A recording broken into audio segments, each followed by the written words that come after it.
যশোরে গত 7 দিন ধরে চলছে তীব্র শৈত্যপ্রবাহ, যার ফলে শিশু থেকে বৃদ্ধরা ঠান্ডাজনিত নানা রোগে আক্রান্ত হচ্ছেন। চিকিৎসকরা রোগীদের চিকিৎসা দিতে গিয়ে হিমশিম খাচ্ছেন। যশোরের অভয়নগর উপজেলা স্বাস্থ্য কমপ্লেক্স থেকে বিস্তারিত জানিয়েছেন প্রতিনিধি নজরুল ইসলাম মল্লিক।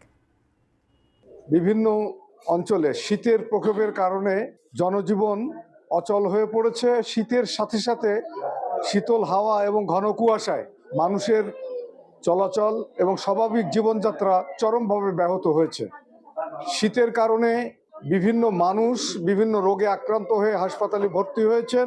আমরা চিকিৎসকদের সঙ্গে কথা বলে জেনেছি, বিশেষ করে শিশু এবং বৃদ্ধের সংখ্যা এই রোগীদের মধ্যে বেশি। যশোরের বিভিন্ন সরকারি এবং বেসরকারি হাসপাতালে এই রোগীরা ভর্তি হয়ে তারা চিকিৎসা গ্রহণ করছেন এবং চিকিৎসকরা এই বাড়তি রোগীদের চিকিৎসা দিতে গিয়ে হিমশিম খাচ্ছেন। বিভিন্ন রোগে যারা আক্রান্ত হয়েছে তার মধ্যে রয়েছে সর্দি, জ্বর, আমাশা, ডায়রিয়া এবং শ্বাসকষ্ট।